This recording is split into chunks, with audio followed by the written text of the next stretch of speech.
The victory celebrations on Velkar Prime lasted for 3 days. Citizens who had prepared for extinction now danced in the streets. The homeworld was safe. The impossible had happened. They had survived. But in the government chambers, the mood was different. The Velkari leaders knew the truth. They had been saved by the very species they had dismissed as primitive. Everything they believed about their superiority had been proven wrong in the span of a single battle. Supreme Commander Thalvin sat alone in his quarters, staring at the reports. The human fleet had lost only 3 ships in the entire battle. 3. Against an enemy that had destroyed 70% of the Velkari armada. The numbers told a story he did not want to accept. He had expected the humans to leave after the battle, to go home, grateful for whatever small rewards he might offer. Instead, they were still here. Their ships maintained position around the system. Admiral Park had requested another meeting. Thalvin prepared his speech carefully. He would thank the humans for their service. He would offer them some outdated technology. He would make vague promises about future cooperation. Then he would send them home and work to ensure this embarrassment was forgotten as quickly as possible. The meeting took place in the Velkari Council chamber. Admiral Park arrived with his officers. This time they brought something else. A data core, a massive one. Thalvin began his prepared speech. On behalf of the Velkari Protectorate, I wish to thank... Before you continue, Admiral Park interrupted. There is something you need to see. Commander Nam activated the data core. Holographic displays filled the room. Files, thousands of them. All from Velkari systems. All downloaded during the battle when human ships had been integrated into their network. What is the meaning of this? Thalvin demanded. This is private Velkari data. Yes, Park agreed. Private data about how you have been watching Earth for 200 years. How you classified us as dangerous primitives. How you convinced the Galactic Assembly to quarantine our system. How you have been exploiting other species while calling it protection. Files began playing. Surveillance records of Earth. Reports describing humans as mentally unstable and violently aggressive. Communications with other species, warning them to avoid Sol system. Plans for how to manage humanity after the crisis, including restrictions on what technology they would be allowed to access. The Velkari Council members looked uncomfortable. Some of them had not known the full extent of what had been done. Others had known and approved. All of them now realized they were trapped. You had no right, Thalvin started. We had every right, Park said calmly. You gave us full access to your systems, remember? You needed our help. We provided it. In exchange, we learned the truth. Now the question is, what happens next? Linara, who had been watching silently, spoke up. What do you want from us? Recognition, Park said simply. Not as junior partners. Not as probationary members. We want humanity to be acknowledged as equals in galactic society. We want the quarantine officially ended, and all records of it released publicly. We want you to sponsor our entry into the Galactic Assembly, and we want a permanent human presence in this sector, not as mercenaries but as peacekeepers. Impossible, Thalvin shouted. You cannot demand. The alternative, Commander Nam said, is that we release all of this information ourselves. Every species in the galaxy will learn how you have been treating others. They will see that you kept Earth isolated out of fear. They will know that you called humans to fight your war while planning to betray them afterward. She paused, letting that sink in. After watching what humans could do in battle, no one wanted to see what they could do in politics. This is blackmail, Thalvin said weakly. This is consequences, Park replied. You have spent centuries acting like you were better than everyone else. You isolated us because we scared you. You called us for help because you needed us. Now you have to face the truth. We are not primitives. We are not savages. We are people who just saved your entire civilization, and we deserve respect. Thalvin looked around the chamber. He saw no support. Even his own council members were avoiding his eyes. They knew the humans were right. Worse, they knew the humans had the power to enforce their demands. He tried one last time to save face. The council will need to discuss. The council agrees, Linara said firmly. She stood up, facing Thalvin directly. We agree to all of humanity's terms. They saved us. They could have let us die and no one would have blamed them. Instead, they helped. The least we can do is acknowledge them as equals. Other council members nodded. One by one, they voiced their agreement. Talvin saw his authority crumbling. Everything he had built, everything he had believed was falling apart. "This is not over," he said quietly. "Yes," Linara replied. "It is. You are removed from command, effective immediately. I am taking your position." Guards escorted Talvin from the chamber. He left in disgrace, still believing he had done nothing wrong. Still convinced that the Velkhari were superior. He would never understand that his arrogance had nearly destroyed them all. Linara turned to Admiral Park. "On behalf of my people, I apologize. For the quarantine. For the surveillance. For treating you as less than you are. We were wrong." "Apology accepted," Park said. "But actions matter more than words. Show the galaxy that you meant it." "We will," Linara promised. The next day, a message was broadcast across the galaxy. The Velkhari Protectorate formally announced that humanity had saved their homeworld from the Korthak threat. They released all records of the Sol quarantine and declared it unjust. They sponsored humanity's immediate entry into the Galactic Assembly as full members. The response was mixed. Some species welcomed humanity. Others were suspicious. A few were openly hostile. But everyone watched the battle recordings. Everyone saw what the humans had done. Within weeks, ambassadors from a dozen civilizations arrived at Earth. Some wanted military alliances. Others wanted trade agreements. A few just wanted to understand these strange creatures from the Death World. Dr. Lee discovered something important in the Korthak ship remains.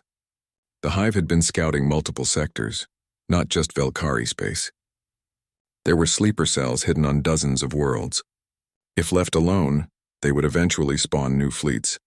The Galactic Assembly called an emergency session. For the first time in their history, they faced a threat that required cooperation across all species. And for the first time, humanity had a seat at that table. Ambassador Mirayun spoke for Earth. She was a career diplomat, trained for exactly this moment. Her speech was simple and direct. "We are not here to dominate," she said. "We are not here to seek revenge for being isolated. We are here because the galaxy faces a real threat, and fighting it will require all of us working together. Humanity offers our ships, our soldiers, and our experience, not as conquerors but as partners." The Assembly voted. Humanity was accepted as a full member. More than that, they were given a leadership role in the Korthak Elimination Task Force. Admiral Park was appointed to the Galactic Defense Council. Captain Kang took command of the new multi-species peacekeeping fleet. Back on Earth, people watched the broadcasts with pride and hope. They had survived extinction. They had reached the stars. They had saved an alien civilization. And now finally they were part of something bigger. On Velkhar Prime, Linara stood at a memorial site. It honored both Velkhari and human lives lost in the battle. A plaque bore a simple message in multiple languages. Strength without wisdom is tyranny. Wisdom without strength is impotence. Together they are peace. She thought about how close they had come to extinction, how their arrogance had nearly destroyed them, how the species they had dismissed as dangerous primitives had instead proven to be the most civilized of all. A human ship passed overhead, part of the permanent peacekeeping force now stationed in the sector. Linara smiled. The galaxy was changing. The old hierarchies were breaking down. Species were judged by their actions now, not their age or technology level. It was terrifying and exciting all at once. The Velkhari had sent a distress signal for mercy. They had expected savages who would be grateful to serve. Instead, they got teachers, partners, friends, people who showed them that true strength comes not from dominating others, but from choosing to help them even when they do not deserve it. The humans had given them something better than mercy. They had given them a chance to be better, to build a galaxy where species worked together instead of competing, where strength was used to protect instead of to conquer. It would not be easy. There would be more conflicts, more misunderstandings, more species who refused to accept change, but the foundation had been laid. Humanity was part of the galactic community now, and they had arrived not with conquest but with the simple question, how can we help? That question and the actions that followed it changed everything. The galaxy would never be the same, and that was exactly what it needed. The Korthak fleet arrived exactly when predicted. 300 biomechanical ships, each one massive and pulsing with sick green light. They moved through space like a disease spreading through healthy tissue. On the bridge of the Indomitable, Captain Kang watched them approach. The sensors showed every detail. Ships that were part machine, part living organism. Weapons that adapted and evolved. A hive mind that controlled everything with perfect coordination. They are bigger than I expected, she said quietly. Admiral Park stood beside her, calm as always. Size is not everything. Dr. Lee, what did your analysis find? Dr. Yuna Lee pulled up her research. The Korthak operate as one mind. They share information instantly across the entire fleet. That is their strength. But it is also their weakness. If we can disrupt their coordination, even for a short time, they will be vulnerable. How do we disrupt it? Kang asked. Electromagnetic pulse weapons, Lee explained, but not the kind they have seen before. We need something powerful enough to scramble their hive communication without warning. Park nodded. Good, Lieutenant Choi, are your teams ready? Through the comm system, Choi's voice came back strong and confident. Marines are loaded and ready, sir. Give us a target and we will take it. All ships, Park announced to the fleet. Begin Phase 1. Make it look good. The combined human and Velkari fleet turned and began moving away from the Korthak. Not fast but steady. It looked like a retreat. A panicked withdrawal toward the safety of the homeworld defenses. On the Velkari ships, the crews were confused. Linara had briefed them on the plan, but watching it happen was different. It felt wrong to run. It felt like cowardice, but the humans knew what they were doing. As the fleet retreated, the destroyers were laying thousands of mines in a carefully calculated pattern. Invisible to normal sensors, silent, waiting. The Korthak followed just as Park had predicted. They did not hurry. They did not need to. They had overwhelming numbers. They had crushed the Velkari before. These new ships would fall just as easily. Thalvin watched from his ship, now under human tactical control. He hated every moment of this. Watching aliens command his fleet, watching them implement strategies he did not understand. But he could not deny the precision. Every ship moved exactly where it needed to be. Every action was coordinated perfectly. All ships in position, the tactical officer reported. Enemy fleet entering the kill zone now. Admiral Park watched the display. The Korthak were exactly where he needed them. Activate the mines. All of them now. Space exploded with light. Thousands of electromagnetic pulse mines detonated simultaneously, creating a wave of disruption that swept through the Korthak fleet. The bioships shuddered. Their hive coordination broke down. For 30 precious seconds, they were individuals instead of a unified force. Park did not waste a moment. All ships attack formation. Target the lead vessels. Fire everything. The human fleet wheeled around and charged. The dreadnoughts opened fire with their main weapons. Not energy beams that could be adapted to. Solid metal slugs fired at incredible speed by magnetic railguns. Each slug hit with the force of a nuclear weapon. The first Korthak ship took a direct hit to its central mass. The bioarmor that had resisted energy weapons simply vaporized. The ship broke apart, spilling organic matter and mechanical components into space. The second ship tried to regenerate its armor. A human missile struck it before it could finish. The missile's AI had analyzed the healing pattern and struck exactly where the armor was weakest. Another kill. The Velkari crews watched in amazement. In 3 minutes, the humans had destroyed more Korthak ships than they had managed in 3 days of fighting. Linara contacted Captain Kang. How are you doing this? Their armor regenerates. Kinetic weapons, Kang explained calmly, even as she coordinated the battle. Pure physics. No matter how good their armor is, it cannot regenerate faster than it can be destroyed. We hit them harder than they can heal. But the battle was far from over. The Korthak were recovering from the EMP blast. Their hive coordination was coming back online. They began to adapt their tactics, spreading out to make targeting harder. Admiral, they are adapting, Kang reported. Good, Park said. That means they are thinking like individuals instead of a hive. Phase 2. Deploy the Marines. Lieutenant Choi and his Shadow Strike Marines launched from the Indomitable in small, fast dropships. They were heading straight for the largest Korthak vessels, the ones that Dr. Lee had identified as hive node ships, the command centers that coordinated the entire fleet. The dropships were designed to be invisible until the last moment. They slipped through the battle, avoiding fire, using debris as cover. The Korthak did not see them coming until it was too late. Choi's ship punched through the hull of a hive node ship. The Marines poured out, weapons ready. Inside the Korthak vessel was a nightmare. Walls made of pulsing flesh. Corridors that moved and reshaped themselves. creatures that were part machine, part organic horror. "Stay together," Choi ordered. "Move fast, hit hard." The Marines fought through the ship with brutal efficiency. They had trained for close combat in every possible environment. They had practiced in zero gravity, in darkness, in situations where their technology failed. They knew how to adapt. The Korthak defenders were strong and numerous, but they had never faced anything like human Marines before. Humans who came from a death world. Humans who had been fighting each other for thousands of years. Humans who understood that sometimes survival means being more brutal than your enemy. Choi's team reached the hive node core. It was a massive organic computer, pulsing with sickly light, connected to thousands of nerve-like cables. Dr. Lee's analysis had been correct. This was the coordination center. "Plant the charges," Choi ordered. 30 seconds and we are out of here." The Marines set explosive charges on the node, military-grade plasma bombs that would turn the entire core into slag.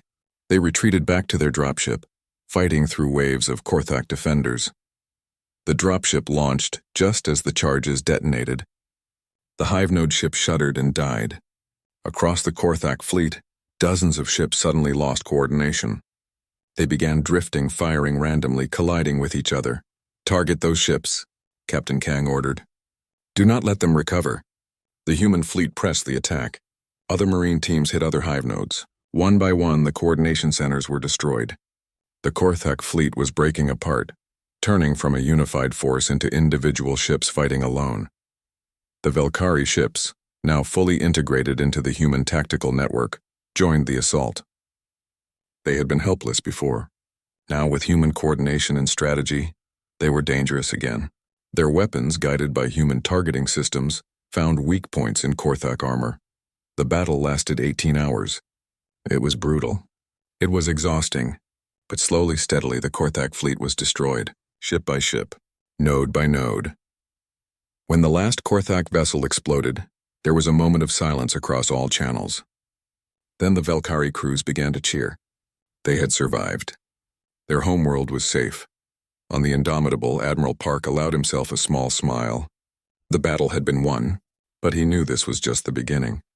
The real challenge was about to start. The galaxy had just witnessed what humans could do when pushed to fight. Every species that received the battle recordings would see it. The isolated primitives from Earth had just destroyed a threat that had terrorized civilizations for millennia. Nothing would ever be the same. The humans had arrived, and they were not going anywhere. The human fleet emerged from slipspace at the edge of the Velkari home system. The transition was perfect. 120 ships appeared in a geometric formation so precise it looked like a computer graphic. The Velkari sensors struggled to process what they were seeing. On the bridge of the Ascendant Pride, Thalvan watched the display with mixed feelings. Relief that help had arrived. Satisfaction that the primitives had come when called, but also unease. Those ships were big, much bigger than he had expected. "Try to contact them," he ordered. "Send a greeting. Remind them who is in command here." The communication officer sent the message. It went unanswered. The human ships simply maintained their position, not moving closer, not responding. "Sir, they are scanning us," Linara reported. "Very detailed scans. They are analyzing our ships, our weapons, everything. How dare they?" Thalvan snapped. "Send another message. Tell them to stop immediately and await our instructions." This time there was a response. A simple text message: "We will meet face to face. Neutral location. Bring no more than 5 people."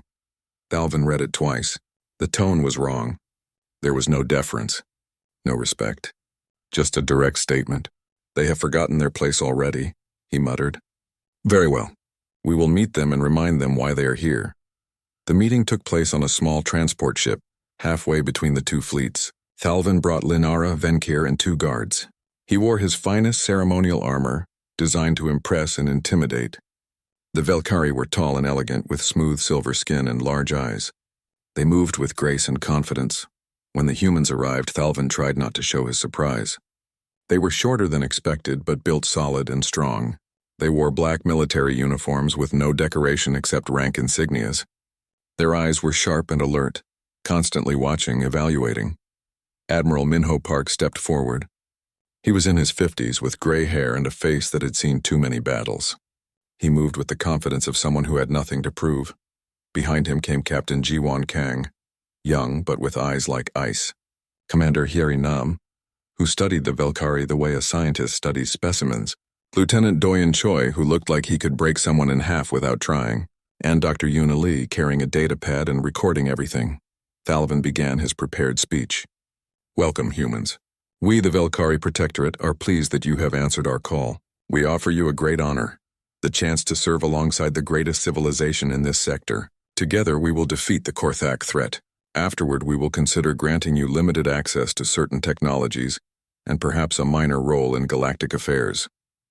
He paused, expecting gratitude. Instead, Admiral Park just looked at him. The silence stretched. Thalvin felt increasingly uncomfortable under that steady gaze. Finally, Park spoke. His voice was calm and quiet. Show us the real situation. I beg your pardon? Thalvin said, confused. The real situation, Park repeated. Your fleet strength, enemy capabilities, timeline of the threat, everything, no politics, no speeches. Just facts, Thalvin bristled. I am offering you. You are wasting time, Park interrupted. His tone never changed, but there was steel underneath. Your homeworld is in danger. You called us for help, we came. Now stop treating this like a diplomatic game and tell us what we need to know. Linara stepped forward before Thalvin could respond. She had been thinking about this moment for days. Her commander was leading them toward disaster with his pride. Someone had to stop it. I will tell you, she said. Thalvin glared at her, but she ignored him. Our fleet had 70 ships. Now we have 18. The Korthak destroyed the rest in less than a day. Our weapons barely hurt them. Our shields do not work against their bioplasma weapons. They are 3 days from our homeworld, and we have no way to stop them. She pulled up a holographic display showing the battle recordings. The humans watched in silence as Velkari ships were torn apart. Park's expression never changed, but Captain Kang leaned forward studying every detail. Commander Nam was already making notes. We have no allies, Linara continued. Other species fear the Korthak too much to help. Or they see this as our problem. We quarantined you 200 years ago because we thought you were too dangerous. Now we are asking for your help because we have nowhere else to turn. The truth hung in the air. Thalvin looked furious, but he said nothing. What could he say? Linara had just exposed everything he had been trying to hide.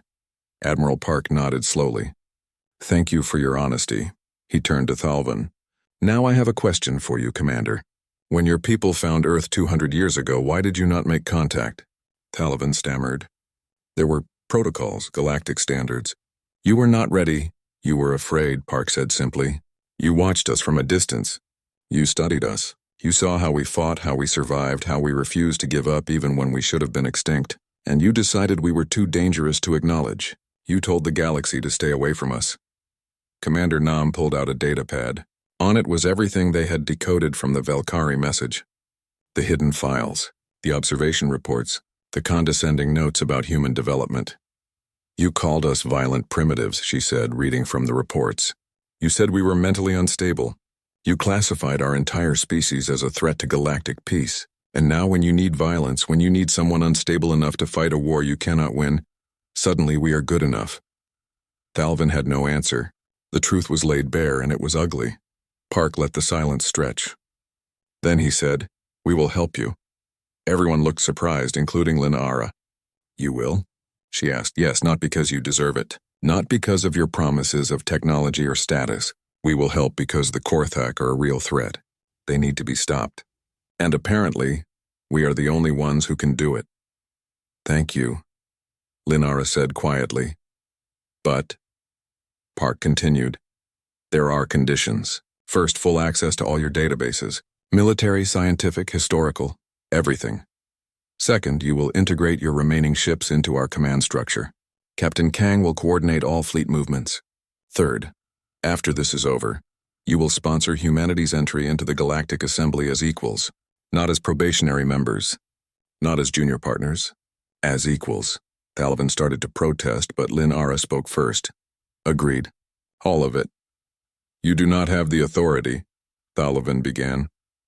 I am taking authority, Linara said firmly, because you have been lying to these people since the moment they arrived. Because your pride is going to get us all killed. Because they are offering to save our entire civilization. And you are worried about status, she turned to Admiral Park. The human admiral, who had been isolated for 2 centuries, who had every reason to let the Velkari face their fate, who was offering help anyway. "Whatever you need," she said. "We will provide.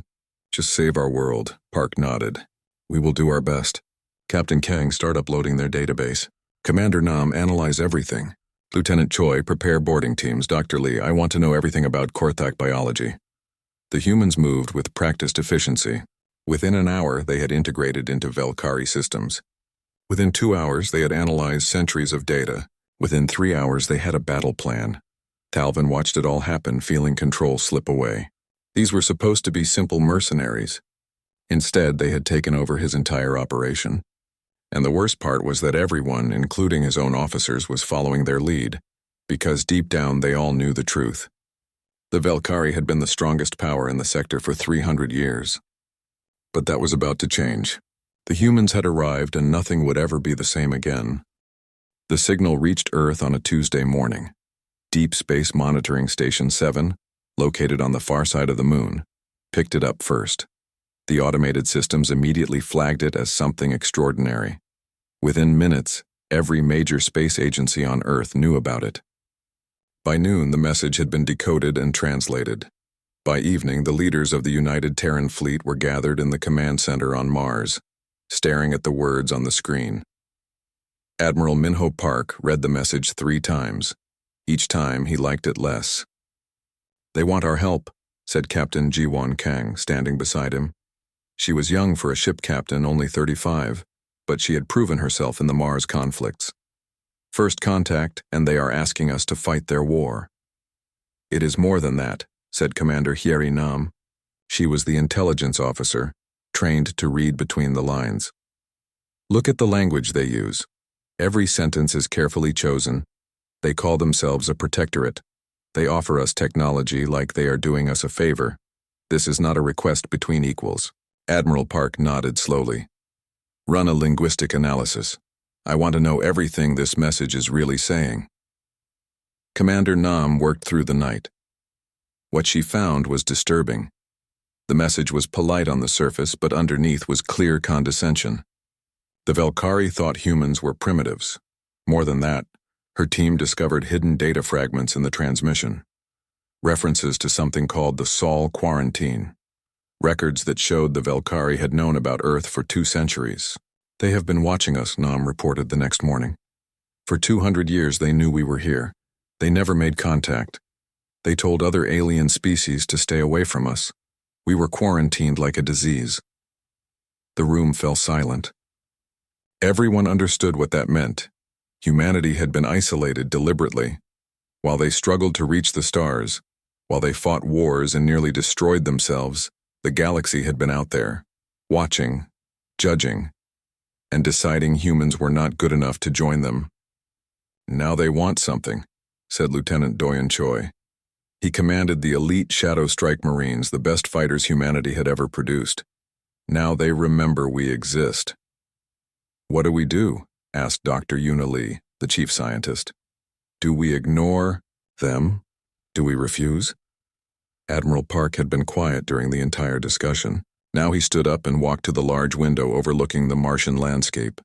Humanity had come so far. They had survived nuclear war. They had survived climate collapse. They had rebuilt and united under one banner. They had spread to Mars, to the asteroid belt, to the moons of Jupiter, all of that. And the galaxy had watched from a distance, thinking humans were too violent to be trusted. "We will help them," Park said finally. "Sir?" Captain Kang looked surprised. Park turned to face his officers. "Not because they asked. Not because they deserve it. We will help them because there is a real threat out there. These Korthak are dangerous. If they destroy the Velkari, they will keep spreading. Eventually they might reach Earth. We stop them now, while they are far away." "And the Velkari?" Commander Nam asked. "They treated us like animals in a zoo." "They did," Park agreed. "And we are going to teach them a lesson they will never forget.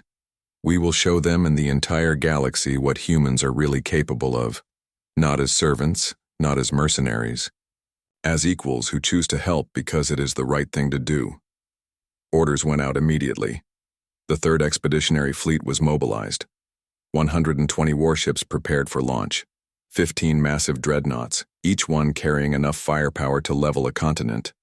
40 heavy cruisers with weapons that could crack a moon. 65 destroyers, fast and deadly. What the Velkhari did not know was how advanced human technology had become. 2 centuries of isolation had not made humanity weak. It had made them focused. Every resource had gone into building a military that could protect their homeworld from any threat. Human ships did not rely on energy shields that could be adapted to. They used thick armor made from materials that could survive nuclear blasts. Their weapons were not just energy beams. They had railguns that fired solid metal at incredible speeds. They had missiles that could think for themselves. They had combat AI that could predict and counter enemy tactics. Most importantly, human crews were different. They trained in high gravity. They practiced in extreme conditions. Earth was a harsh world, and it had made humans tough. They could withstand acceleration that would kill most aliens. They could make decisions under pressure that would break others. Lieutenant Choi gathered his Marines in the training bay. 50,000 soldiers, all volunteers, all ready to fight an enemy they had never seen before. "Listen up," Choi said, his voice carrying across the massive room. "We are about to meet aliens for the first time. They might look strange. They might act strange. But remember this. We are not going there to be impressed. We are not going there to beg for acceptance. We are going there to do a job. We will do that job better than anyone else in this galaxy." The Marines cheered. They were ready. On the flagship, the Indomitable, Captain Kang prepared for departure. The ship was 2 kilometers long, bristling with weapons, powered by fusion reactors that could run for decades. It was humanity's finest achievement in military engineering. "All ships report ready," the communications officer announced. Kang looked at Admiral Park, who stood on the bridge beside her. "What should we tell them, sir? What message do we send back?" Park thought for a moment. "Keep it simple. Tell them, we have received your message. Help is coming." The message was sent. Short, direct, no promises, no pledges of loyalty, just a statement of fact. "Jump drive charged," the navigator reported. "Ready to enter slipspace on your command." Admiral Park took one last look at Earth on the view screen, the blue marble that had given birth to humanity, the world that had tested them with ice ages and volcanic eruptions, with predators and diseases, with war and disaster. The world that had made them strong. "All ships," he said calmly. "Jump." Space tore open. The fleet disappeared into the swirling vortex of slipspace, traveling faster than light toward a distant star system. Toward aliens who thought they were calling for primitive help. Toward an enemy that had terrified an entire civilization. Toward humanity's first real test on the galactic stage. The Velkhari expected mercenaries. They expected savages who would be grateful for the chance to serve. They expected tools they could use and discard. They were about to get something very different. They were about to meet humans who had united a world, who had conquered their own solar system, who had turned their violent history into tactical genius. They were about to learn that sometimes the most dangerous thing in the universe is someone you underestimated. The third expeditionary fleet traveled through the darkness between stars. Inside every ship, soldiers prepared. Engineers checked systems. Doctors readied medical bays. Everyone knew this mission would change everything. For better or worse, humanity was no longer alone in the universe. And the universe was about to find out what that really meant. The bridge of the Velkhari flagship glowed with soft blue light. Supreme Commander Thalavan stood at the center, watching the holographic display show their latest victory. Another star system had fallen under their control. Another primitive species would now serve the great Velkhari Empire. Thalavan smiled. For 300 years, his people had ruled this part of space. They were the strongest. They were the smartest. No one could challenge them. Other species looked up to the Velkhari with respect and fear. That was how things should be. His second-in-command, Lin Ara, walked up to him. She looked worried. Thalavan did not like that look. "Commander, our sensors are picking up something strange," Lin Ara said. Her voice was calm, but Thalavan could hear the concern in it. "Strange? What do you mean?" Thalavan asked. He turned away from the display, annoyed that his moment of victory was being interrupted. There are gravitational waves, large ones, coming from outside the system, Linara explained. She pulled up new data on the screen. I have never seen readings like this before. Before Thalvin could respond, alarms began to sound. Red lights flashed across the bridge. Officers shouted reports from their stations. The main screen changed, showing something that made everyone go silent. Ships. Hundreds of them. They appeared out of nowhere, tearing through space like wounds in reality. These were not like any ships the Velkari had seen before. They were massive, dark, and covered in what looked like living tissue mixed with metal. They pulsed within sick green light. What are those? Thalvin demanded. Identify them. Science Officer Venkir worked frantically at his station. I am searching the database. Wait. I found something. An old record, thousands of years old. They are called the Korthak Hive. The Korthak? Linara whispered. They are supposed to be extinct. They are not extinct, Venkir said grimly. And according to these records, they are extremely dangerous. They consume entire civilizations. Thalvin straightened his back. We are the Velkari. We have the most powerful fleet in this sector. Ready all weapons. We will show these creatures what happens when they challenge us. The Velkari fleet moved into battle formation. 70 warships, each one a masterpiece of technology and power. Their energy shields activated, creating spheres of protective force around each vessel. Their weapons charged, ready to unleash destruction. The Korthak ships did not slow down. They did not send any messages. They did not try to talk. They simply attacked. The first Korthak weapon hit a Velkari cruiser. The energy shield flared bright blue, then flickered. The second shot tore right through it. The cruiser exploded in a ball of fire and debris. Just like that, one of their finest ships was gone. Impossible, Thalvin shouted. Our shields have never failed. The weapons are adapting, Venkir reported, his voice shaking. Each shot is different. They are learning how to break through our defenses in real time. The battle turned into a massacre. The Velkari weapons did damage to the Korthak ships, but the biomechanical hulls healed themselves within seconds. The Velkari tactical computer tried to predict enemy movements, but the Korthak did not follow any normal patterns. They moved as one, like parts of a single giant organism. Ship after ship fell. The Velkari fired everything they had, but it was not enough. In 3 hours, half of their fleet was destroyed. In 6 hours, only 20 ships remained. Commander, we must retreat, Linara urged. If we stay, we will all die.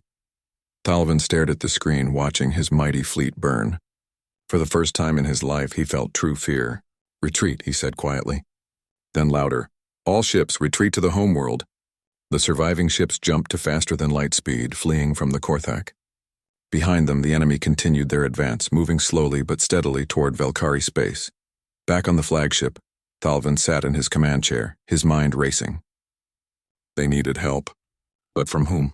The Velkari had spent centuries treating other species as inferiors. They had no real allies, only those who obeyed them out of fear. Sir, Venkir said hesitantly, I have been looking through our historical archives. There is one option. What option? Thalvin demanded. Venkir pulled up a file marked with red warning symbols.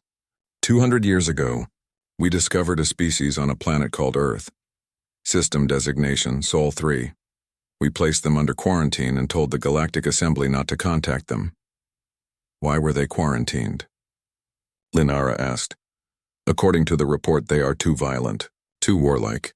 Their planet is classified as a death world.